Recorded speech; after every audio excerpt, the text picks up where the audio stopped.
his praise, blow their trumpets and lead us into battle against you. O people of Israel, do not fight against the Lord, the God of your ancestors, for you will not succeed. Let us pray. Salamat o Diyos, imong pulong nga imong ipasabot sa matag usa, imong ipakaon sa mong kalawang espiritu, imong remind ka na mo, Lord God, unsa ka nga Diyos ang dilagaran. Bless us all together. Let your anointing flow from the throne of praise, God, to your servants, Lord God, and will flow down to our people for your people to understand your message, Lord God. In Jesus' mighty name we pray. Amen. So the message of God this morning is about do not fight. Katong next slide. Do not fight against the Lord and against the people whom God is with them. Ayaw pakig-away sa Dios ug batok ay pud pakig-away sa katawhan nga diin ang Dios nagauban kanila. Do not fight against the Lord and against the people whom God is with them. Dili ta angay mo kibatok magig-away sa Ginoo ug magigbatok ug magig-away sa mga katawhan nga diin giubanan sa Ginoo. So let's see the story. Okay, the next slide on that. Si Jeroboam, ang meaning niya is may the people increase. Ang katawhan mo, ang budaghan mo sanay. Was the king of Israel. Siya ang king sa Israel. Ug kambog na kay siya, grabe kay siya kambugiro. He became a king of Israel because he rebelled against Solomon. Nahimong siyang hari sa Israel, tungkol kay ni-rebuild siya, dili kay ang Ginoon mo ay naghimo ng hari, but because of iyang intervention, nag-rebuild siya para gid nga makuha niya ang trono mailugan ni si Solomon. So ingana na nahitabo.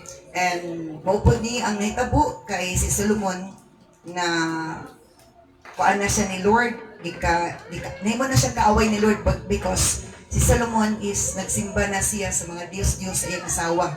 Okay, nagpahimot na siya mga shrine sa mga Diyos-Diyos sa iyang asawa. Gusto ko si Lord o si Jeroboam.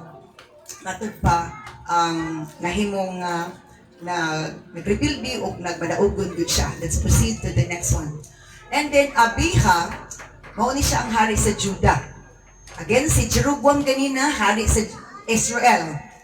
Nahari siya tungod sa pag-rebuild na ilog niyang trono. Si Abijah, hari siya sa Judah. And Abijah means Yahweh is Father. Diyos, mao ang amahan. Yahweh means is God. And he ruled in Judah in the 18th year of Jeroboam's reign in Israel. Nihari si Abijah sa dang ika-18 na katuig ng paghari ni Jeroboam sa Israel. Ang mama ni Abijah sing Maaka means oppression. Ang meaning sa ngalan ni Abijah, Maaka means oppression. Oppression, maghatagid og oppression, maghatagid og kapitos kag kalisdanan. And then si Maaka anak po siya ni Oriel. Oriel means God is light. Ang Dios maong kahayag from Gibeah. Gikan siya sa Gibeah nga lugar. That is in 2 Chronicles chapter 13 verse 1 to 2. Let's proceed to the next slide. So war broke between Abijah and Jeroboam. Nag-away. Then war broke out between Abijah and Jeroboam. Magina sila, magkira-gira, mag-away-away. And matulad Judah led by the king Abijah. Si Judah, siya nag-lead sa, ang nag-lead sa Judah, si King Abijah. Unya, naa sila 400,000 lang ka-selected warriors. 400. Katunga sa mga warriors ni Jeroboam. Si Jeroboam, di ba, hari siya sa Israel. Si Judah, o si Abijah sa Judah. So katunga agad ng iyang mga army, mga warriors. Okay, let's proceed to the next one. In verse 4, when the army of Judah Judah means let God be praised. Judah means let God be praised ng Diyos gayud madaygon. Arrive in the hill country of Ephraim. Sadang ang mga army kuno, mga sundalo ni Judah, niabot na dito sa buntod nga country sa hill country of Ephraim. Ephraim and double fruitful. So, naay mga names, nabi na itong, basta-basta lang na names for na siya message behind sa name, anak. Naabot kit sila dito sa hill country of Ephraim, means double fruitful. Maglampuson gid sila. Magmalampuson sila sa ilang pag-adtuan ng dapita. Abiha stood on Mount Zimarim. Now, Mount Zimarim is double Mount Forest. Double-double na, di ba? Double Mount Forest. Double siya, daw kuno, nga, kining bukid, nga, o lasang. And shouted to Jeroboam. Nisiyagit siya, gihagit niya si Jeroboam. Amen? Jeroboam means may the people increase. Ang Ginoong, ang mga katawan, will increase. And all Israel, nisiyagit siya, gihagit niya. Ingon si Abiha, listen to me, paminaw nako. Gihagit niya ang katawan sa ang Israel. Let's proceed. Paminaw nako. Don't you realize, ingnan niya si Jeroboam, o ang katawan sa Israel, wala pa mo naka-realize that the Lord, the God of Israel, ang Diyos Israel, made a lasting covenant. Naghimo og walay katapusan atod pa nga kining kasuguan with David. Bandang David, giving him, naghatag kaniya ani kaliwat ni David, muhari gayud. Isip, hari. Naagit siya sa trono. So walay katapusan. Yet Jeroboam, son of Nebat. Nebat means look. Si Jeroboam nga anak ni Nebat, a mere servant of David's son Solomon. Suluguan lang gid siya ni Solomon. David's son nga si Solomon rebelled against his master. Ni-rebelde siya. Okay, let's proceed. Then a whole gang of scoundrels joined him. So pag-rebelde ni Jeroboam, ang mga gang kuno, whole gang of scoundrels joined him. Defying Solomon's son Rehoboam when he was young and inexperienced and could not stand up for them. So kisay-say ni Abiha, unsay nahitabo kani adto ngano nahimo siyang hari kay ni-rebelde siya ug ang mga gang kuno, whole gang iya kuno i-join kaniya. Kay iya pong gipang gather ang mga dautan. Kay siya dautan, ang gipang-gather po niya ang mga dautan para mahimong dautan, para magpakita sila pagkautan, para mag-rebelde kang Solomon. Let's proceed. Ingon, isa sa mga gisulti ni Abiha, do you really think you can stand against the kingdom of the Lord that is led by the descendants of David? Abi ka nimo, grabe nga pagpahagit ni Abiha, no? Abi ka nimo, makabarog ka sa gingarian sa Ginoo, nga gigiyahan sa mga kaliwat ni David. You may have a vast army sa Oo, daghan kag mga army, pati daghan na 800. Kami katunga rami. And you have those gold calves that Jeroboam made as your gods. Nga napagkun mo'y bulawan nga mga baka. Ilang Diyos-Diyos mo bulawan nga baka, ilang Diyos-Diyos nila. Nagihimo ni Jeroboam nga, isip inyong mga Diyos-Diyos. Apin niyo mo na yung makatabang ninyo magpadaogon mo. Ingana siya kaisog o ka-confident. Ingana siya ka-bold nga gihagit niya ang hari sa Israel. Okay. Nga makadaog ka mo, apin ka yung makadaog mo, nga bisag kay daghan mo kay army, let's proceed. But you have chased away the praise of the Lord. Isa-isa ito din, Abiha. Di ba ikaw may nagpalakad sa mga pari sa Ginoo, the descendants of Aaron, mga kaliwat ni Aaron, and the Levites, ikaw po nagapalakad, inyong gipanglakad ang mga pari o ang mga Levita, and you have appointed your own priest, o kamo na din nagpili sa inyong kaugalingon nga pari, para sa inyong simbahan, para sa inyong grupo. So ipagpulihan na ang mga pari sa Ginoo. Kaya siyempre, lahi na ba ya? Opposition na ba ya? Kung si gusto niya mo pulihan.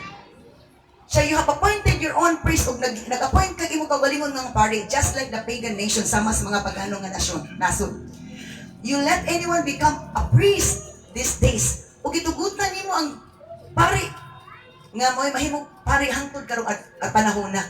So naanay pagbutbod, dili na God's will. Man's will na. According to the king nga mo na ni hari. Whoever comes to be dedicated with a young bull and 7 rams can become a priest of these so-called gods of yours. Isa nga.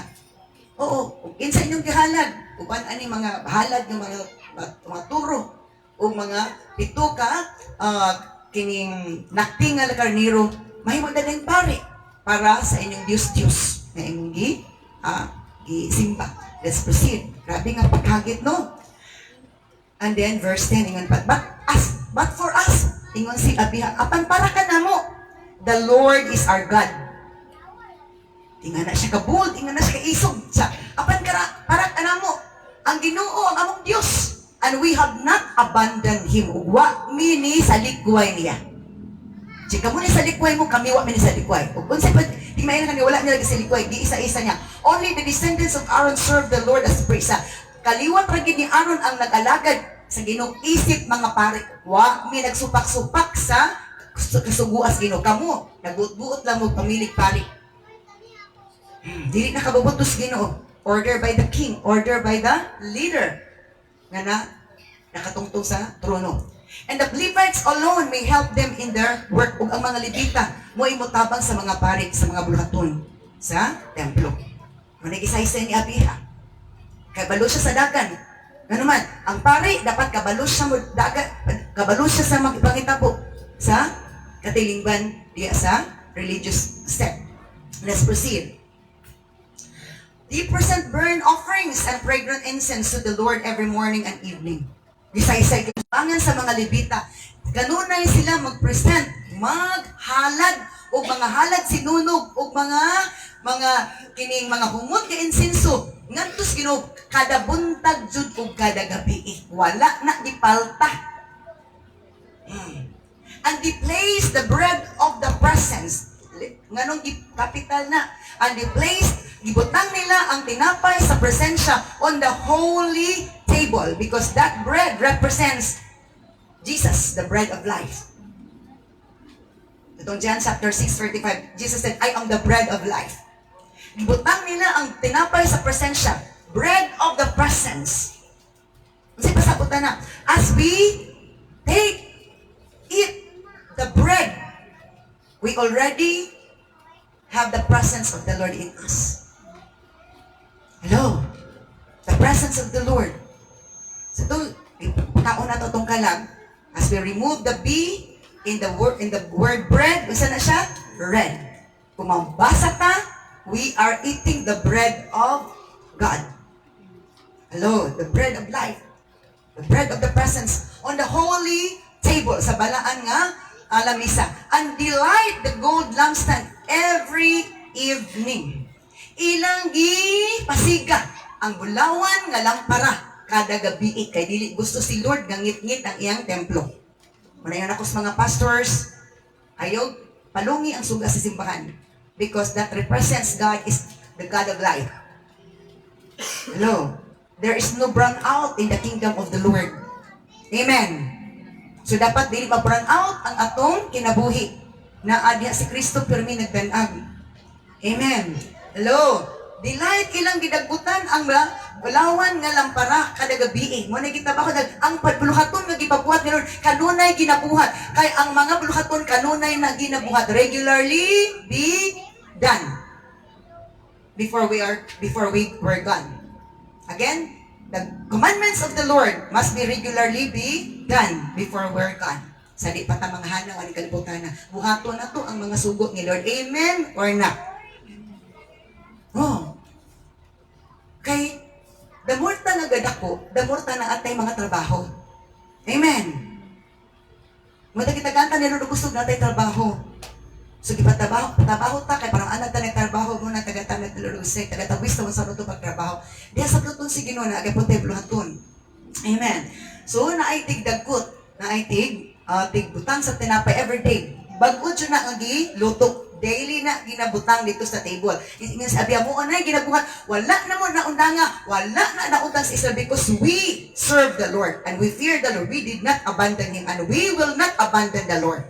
And we are following the instructions of the Lord our God, but you have abandoned Him. Sa among gisunod ang mga instructions sa Ginoo nga among Ginoo Dios. Apan ikaw isalipoy ka. So grabe no? Naghagit siya og nangasaba, nagpa-remind. Doble na to. Nagpa-remind, nagpahagit og nagkasaba. Hallelujah. Nga na to, muna tong content sa iyong mensahe. Hello, sometimes ang mensahe, sakit kit siya, pangasaba, pang-remind. Nga naman, ang mind, wala na. Ang mind na to, M-I-N-D. Nahimo na mind na si yawa na. Yun ang yawa. Your mind is mine. Ang inuwan ako na ako na. Hello? Did you get me? Mabawan na itong atong hunahuna, naangko na, na-capture na sa yawa. Lain na itong hunahuna, negative na kaysanan. Dagan na kayo excuses, dagan na tag justification. Right or wrong? Right or wrong? Admit it. Amen. So your mind is no longer mine. Your mind belongs to the other one, my enemy. Akong contrapartid is the enemy, is the devil. So we are following the instructions of the Lord our God, but you have abandoned Him. Let's proceed. So Abijah enumerated what they have done regularly before the Lord their God in obeying Him. Gi-enumerate, gitagsag-tagsag sulti ni Abijah. Ang ibang buhat nila. Sumala sa gisugo ni Lord. Wala nila undangan. Di ba sa bloton, mga trabaho, opisina? Balik-balik na magtrabaho, di ba? Balik-balik, dili. Balik-balik na nanay innovation dahil na apoy gidugang gibago. Promote gyapon na change. Ingan na gyapon. Manasa nga, muna dili ta sumuhan magbalik-balik si Mas. Ay, babsin sa ako, kay sumuhan magbalik-balik kag simba. Sumuhan na magkaog, sumuhan kag kaog pagkaon. Kung wala ka sumig pagkaon, nagasumbo kag simba, there's a problem. Amen. Again, kung wala ka gisumhi o pagkaon, pamaho paniot to panihapon, nagasumuhan na kag simba, kay kada Domingo gasimba ka, that's another story. Our mind is being corrupted again. Another corruption in the mind already. Amen. Another corruption in the mind na po na siya. Because yung sa puno sino, umusimba ta panahon sa panimbahon. Sa mga gatabaho ta panahon sa panim, o trabaho ta panahon sa trabaho. So yun nga. Hallelujah. Alkansi man gani si Lord. Amen ba? 8 hours a day times 5, 40 hours a week. And He is just asking a day. Di ba kahit 1 day, kahit for 24 hours man. We're just rendered 3 hours. So daily good enough. But sometimes ako ito pang ginakwaan sa to. That's the least that the God has asked us. Let's proceed to the next one. In 2 Chronicles chapter 13 verse 12. 1 and 2. Ito itong key verse kanina. Isa sa gisulti ni Abijah. So you see, di ba nakakita ka, God is with us. Di ba nakakita mo, ang Diyos uban mo, He is our leader. Siya ang among leader. His priests blow their trumpets and lead us into battle against you. Ang iyang mga pare, nag-blow sa trumpets. Nagpatingog sa trumpeta and lead us into battle against all people of Israel. Natanaw ha? Israel, Judah. Isa raman unta na sila ba? Pero nabulat. Lain ang pikas ng lead. Ang pikas ng lead.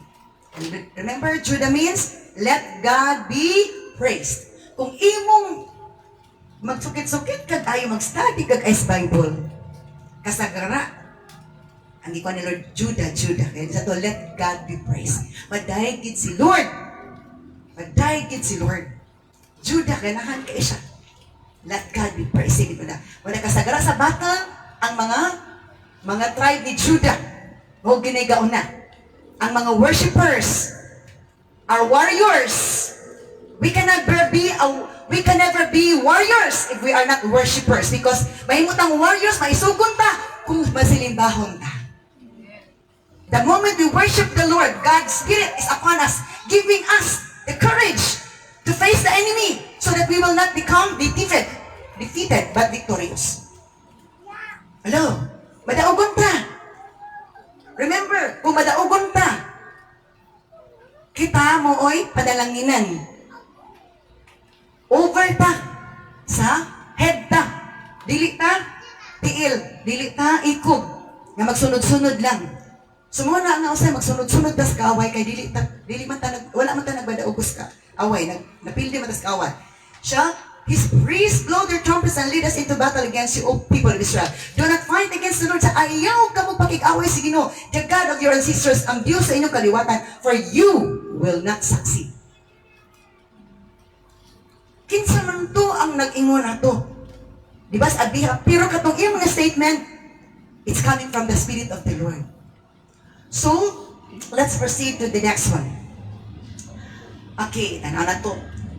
Verse 13. Meanwhile, Jeroboam had secretly sent part of his army around behind the men of Judah to ambush them. Nagbalingog-lingog yun si Jeroboam. Misikreto kuno siya padala sa iyang mga army. Dito kuno sa likod sa Judah to ambush them, ang ambusong nila. Wala magiging si Jeroboam. Wala nahadlok sa challenge ni Abijah. When Judah realized that they were being attacked from the front and the rear. Okay. Nabawaan sa taga-Judah nga gina-attack na sila. Atod pagikan sa front and the rear. Kung sige buhat nila.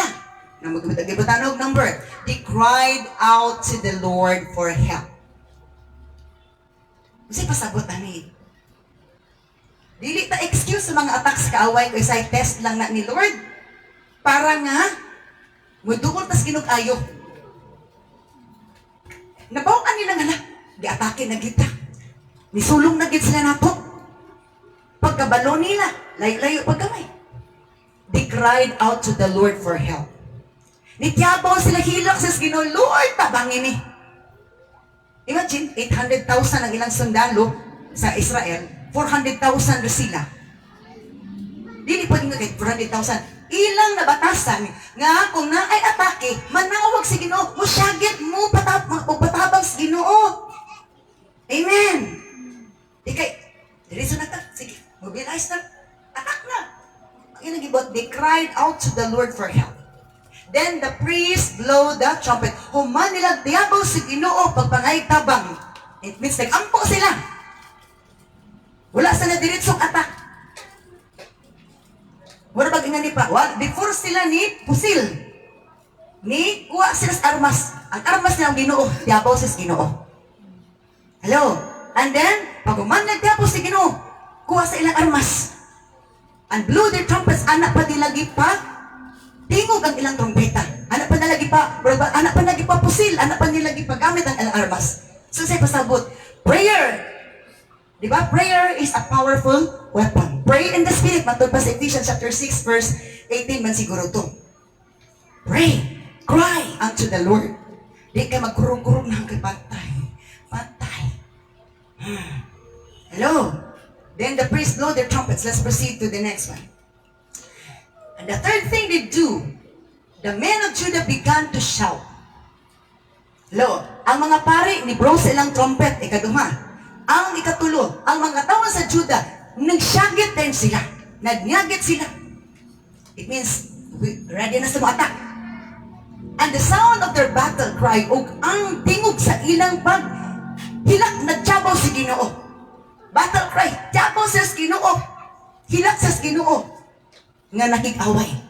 God defeated Jeroboam and all Israel and routed them before Abijah and the army of Judah.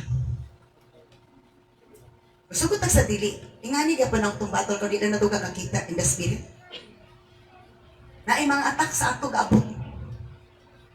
Hello? Sometimes ay warning, naglain pumati. Malibot yung balibo because their presence is around. Kapilang yan na, kanang mag-Domingo, dili, mag kami nga deliverance team. Mag-pray man mi dili, mag-pray mi, nami. Mag-usik ka. Gana mi magtapok. Wala. Kung mabawa nga na yung hangin kay Bulihok, mananiya, di ba? Pero grabe kabog na ang hangin, nagtuyok-tuyok, gi-attack me. Kuan mi, kay nakibattle mi sa prayer.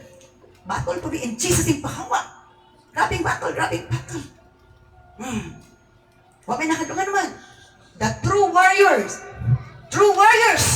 are not afraid, but courageous to battle. Courageous to fight. Hello? Wala pagdayag. Unsa na ka nga klase nga sundalo? Courageous ba? Or coward? Ito, at the sound of their battle cry, God defeated Jeroboam and all Israel and routed them before Abijah and the army of Judah. Pagsagit nila, tabang sa Ginoo. Attack din sila. Nag-blow sa trumpet ang priest, ang mga katawhan nagsagit. Wala kay syagit sa kadlok. Syagit sila sa kaisog. And they will win because God is with them. Hello, syagit ta. Nga magpatabang sa Ginoo. Nga Ginoo ban ka na mo. Umatod pa, and the Israel army fled from Judah, and God handed them over to Judah in defeat. So let's proceed to the next one. So do not fight against the Lord or against the people of the Lord, and against the people whom God is with them, because you will be defeated. Ang makig-away si Ginoo sa mga taong gigubanan si Ginoo, mapildi lang sila.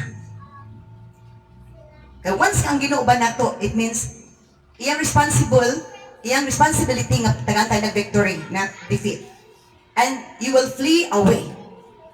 Kung makig-away ta si Ginoo, mo kalagi ura ta, udagan ta, matay ta ganina. Lots of people will be killed. Daghang tao mga matay. Let's proceed to the next one on the reference on this gate. Isa na ko diha. And Abiya kanis army infected heavy losses on them. Grabe ang pagkalugi, pagkapildi, pagkaalkansi nila atong gubata. Kay naniguro na sila, madaog sila, 800,000, kabalugod sila nga 400. Mamarites ba yung pila sa dalo nila? Ang kontra, maniid ba yan na, mangitag weakness, mangitag mga information. Apin nila sa number nila, nga magbadaogon. Bisan pagdaghan kay sila, bisan mag-million sila, kung ang Ginoo ang uban sa ilang kontra, dili gis mo badaogon, siguroon na to, uban ang Ginoo na to kanunay. Di kay, siguro na to, bagas mga barkada kaya malipad siya kung barkada Ginoo maglaan mo. Di ba? Di ba ni nga na? May siya kung barkada, ano kung Ginoo kung maglaan lagi. Murag, pangusta na ginain mo kayong tanong ng ingana. Amen. Hello, so, Abiha and his army inflicted heavy losses, pertikin nilang alkansiha. 500,000 of Israel's select troops were killed that day. Ibig gusto na magdaugon, sila'y alkansi. Sila'y napatyan. Tunga sa milyon na tao. Naulawan pagit sila. So Judah defeated Israel on that occasion because they trusted in the Lord, the God of their ancestors. So unsa daw kuno isa nga makapahimon atong madaugon, musalig ta sa Ginoo, dili sa numbers atong sundalo, dili sa kaisugod sa atong sundalo, kundi dili ang Dios uban nato. Siguro nato nga ang Dios atong gikonsulta, atong gi-acknowledge nga Lord, wala jud may mahimo. Dili kay mangisog ta, kaya na to ni. Dili gusto si Lord nga manganti ta, dili siya gusto ana. So God defeated Israel on that occasion because they trusted in the Lord, the God of their ancestors. Kaya nagsalig sa Ginoo ang Dios nilang kaliwatan. Let's proceed to the next one. So, trusting the Lord, not trusting the number of warriors can bring victory and glory to God. Ang pagsalig sa Dios, dili pagsalig sa daghan nga mga warriors or mga manggugubat can bring victory and glory to God. Kinang namusalig ta sila dagko man or ordinary nga sana battle. Challenging man nga battle, masalig ta sila because atod ingon si Lord, the battle is not yours but mine. Ang pakig-away dili inyo ha. Ako. Just trust me, and I will do my part. Providing do not depart from my instructions. Ayaw lag palayo sa akong mga instructions. Sunda lang. Atod pa. Salig siya tas Ginoo. Di kayo mo salig na ta nga. Uy, salig na ta sa katong baligya. O, kini ko no. Ato ni gusto. Musuap ko na to ni gusto. Basta palito na to ni kay pagbuinas. Yung minsan nga bitaw, no? Tinuod man po na buinas. Okay, I'll tell you the truth. Ang yawa is mangingilag. Pero miro ka pabuinason. Pag abot pila ka tuig, hunason na po na. Pabuinason pero miro. Ang litos tunga-tunga, pahunason. Hello, sa to, the blessing of the Lord is unlimited. But the offer of the enemy is consumable. Let's proceed to the next one. So, number 4, nga, kuan kung magkikaway ta si Ginoo sa makatawan sa Dios nga ibanan sa Ginoo. Towns were captured. Ang mga lungsod sa Israel na nga captured nila Abiha. is not regained. Ang gahom ni Jeroboam, wala na nabalik. And the Lord struck him and he died. Luoy kay siya. So, 7, 5. Unom siya. Let's proceed to the verse on that. So, verse 19. Abijah and his army pursued Jeroboam's troops and captured some of his towns, including Bethel. So, siyempre kay away man to. Linakaga gyud. Pinatayay. Dili kay pagkaikiay. Hello? One should. Anak yun. Ang lihok, ang mata, ang tingog, ang tanan. Isog yun. War ba ya? Fight ba ya? Battle ba ya? Abijah and his army pursued ilang gilakag si Jeroboam o yung mga tropa, yung mga katawhan. And captured ilang na bihag. Ang pipila sa mga lungsod, including Bethel. Bethel means house of God. Loy.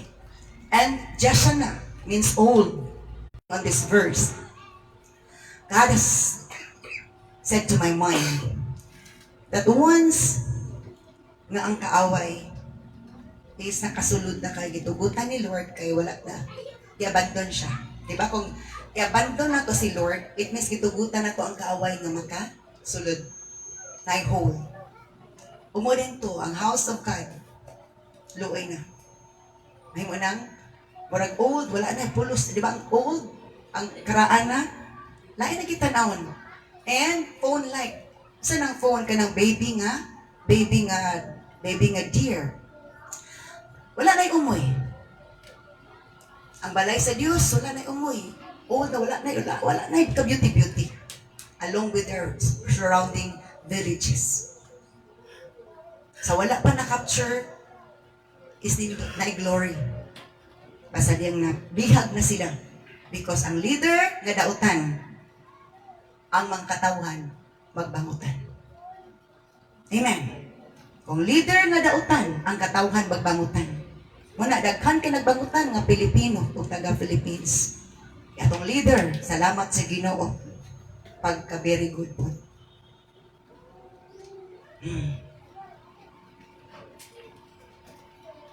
Muna nga, di ta kumpiyansa. Kung nabati ninyo ang problema, dapat mag-iusat ta sa prayer meeting. Mag-ampo ta. Hiniusa nga pag-ampo. Di kay usa-usa nga pag-ampo. Amen. There's power in unity. Tapulan man kita mag-join. Alito na ta sa balay. Ito. In unity, there is victory. Let's proceed. So Jeroboam of Israel never regained his power during Abijah's lifetime. And finally, the Lord struck him down and he died. Wala na siya kabalik. Pildi na siya. Wala na siya kabalik. Wala na siya nagbadaugod during sa panahon ni Abijah. Nga naman, si Abijah, isog nga ni Barog. Isip hari. Ug ang Dios wala niya talikdi. Gidumdum niya ang mga instructions ni Lord. Once nga ang mga sugo ni Lord, mga pulong ni Lord, ato nang gibutan sa tungon aunog, ato di lang gibutan sa tungon na atong gibarugan o atong gibuhat. Napoy buhaton ng Lord sa atong kinabuhi. Amen. Pwede naman ta nga atay, nag-claim ta, nagbarog-barog ta, ato bang gibuhat? Hello, mo to mga pare. Kada buntag, butangan nila tinapay. Ang holy table, the bread of the presence. Tinapay sa presensya. Nita nga, anong dito man ko nga Christian? Okay, isa nga checklist ka na. Remember, kung dili ka mo kaon, dili sakto imong pagkaon, dili ka basko. Amen. Luya ka. Amen. Remember, our spiritual battle can be won if we are spiritually strong. Kaya ang makahatan na itong spiritually strong is the Word of God. The bread of life. And the question is, how often did we read our Bible? How often did we feed our spirit, soul and spirit? Kapilata nagbasa sa Biblia. Kapilata nagpakaon sa atong kalong espiritu. Ni mayingon ka nga, well, dito lagi ko. Of course. what can we expect? Hello? Amen ba? So, lahi mo balik kaon-kaon, udto na mong mamahaw. Diba, kurog-kurog na inyong tuhod, pati inyong wait, kurog-kurog na. Samot na paniudto panihapon. Samot na pila ka adlaw. Apil na yung kagubat. Di na gani kakatindo. Hindi, pakigaway pagitas Ginoo. Diyan, lamot ko sa Ginoo. Di badlong na pagod ka na sa pulong sa Ginoo. Diba ganina, kasabaan ni Jeroboam ni Abiha si Jeroboam. Imo nang gibiyaan ng Ginoo, gitalikdan ng Ginoo. Ang mga pare imong gipanglakag, gipampulihan imong pare. Ang Ginoo ang leader, wala naman siya biyahe. Kada adlaw ang templo. Gisaysay dito tanan. So muna ang pasayngan mo nga naman atong kahimtang because naatay nalimtan. Naatay nalimtan nga mo day gid. Wa din hinungdan. Pila kasi mana namin big battle. Spiritual battle. O grabe hangtod pa nagbattle ni karon because strong gid ang battle. O to na ikas sa TV ni gani nagvertigo. Strong among battle atong pila kasi mana. Before me nag-ato atong Wednesday, pero ko na ko ni Lord na big battle din siya. So nga na, pati si Pinig ganyan na apilhan. Naibog ka punto siya. Kay, dili pa sapot ka sundalo ka, is dili na kamatamaan. Amen. Hello? Tapos ako gapon, luya ko itong kuhan nga, alas 8 na kong kapin. Pag-abot ko duty, kapoy, dyan kayo sa anak ko. Hala, nakatulog na dyan ko sa kapoy, dyan. Alas 8 na di kapin. Wala ko kabulong nga, ingatan ang kataas akong tulog. Wala pang nag-overnight, baya mi sa 31. 31, Martis. Overnight mi, boss. Nagbananita din alas 3:30. Alas 4, 3:30, nagpa-alarm na ko. Sa kuan. So, grabe. So, though there's a big battle, but we have to keep on fighting. Amen. Hallelujah. Let's proceed to the next one. Oh, glory to God. Let's proceed. Okay, next one. So when God is with us, we grow more and more powerful and more productive. Asa dadapita, let's balik dito sa kadyot ha. When God is with us, we can grow more and more powerful and more productive. Wala din ako naputang ang verse karon daw kabantay. 2 Chronicles 13.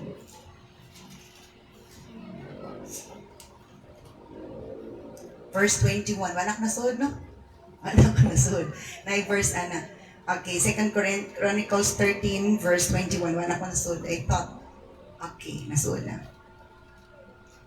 2 Chronicles 13, 21. So Abiha grow mighty. Okay, dili ko sa King James, NLT.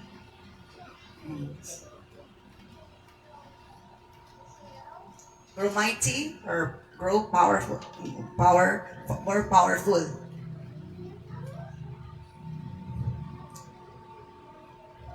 So in King James Version, grow mighty. Grabe kita kakusgan. Okay, sa NLT. There is NLT. Meanwhile, Abiha of Judah grew more and more powerful. He married 14 wives and had 22 sons and 16 daughters. Okay. So, si Abiha kuno grow more and more powerful. Luto mighty gani siya. Nagkasabot siya ka kusgan, nagkasabot siya ka powerful.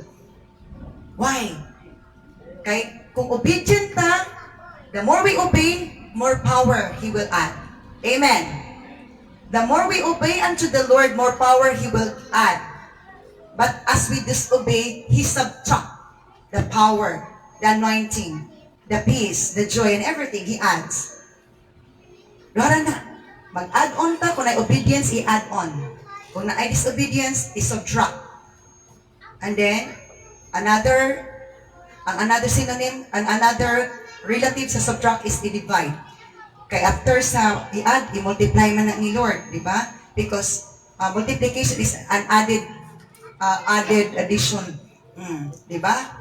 So, inga na, si Abiha kuno sa Judah, grow more and more powerful. Nagrabe kit siya ka-powerful, mighty, matod pa, great, mighty. He married 14 wives and had 22 sons and 16 daughters. Ano man, isa man ni sa right sa hari.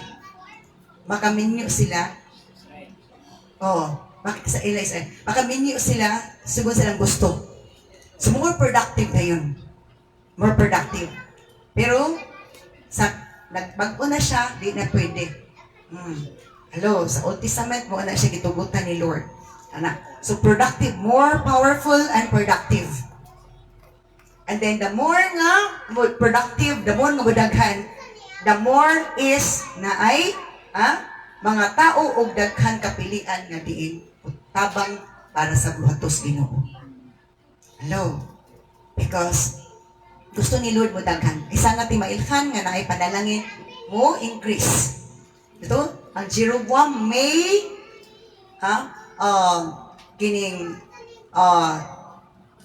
may God increase matud pa.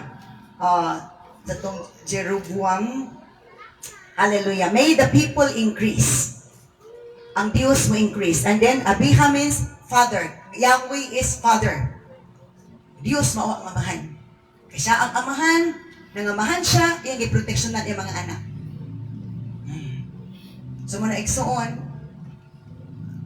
we have to avoid fighting against the Lord, complaining against the Lord, fighting against the servants of the Lord, fighting against the people whom God is with them.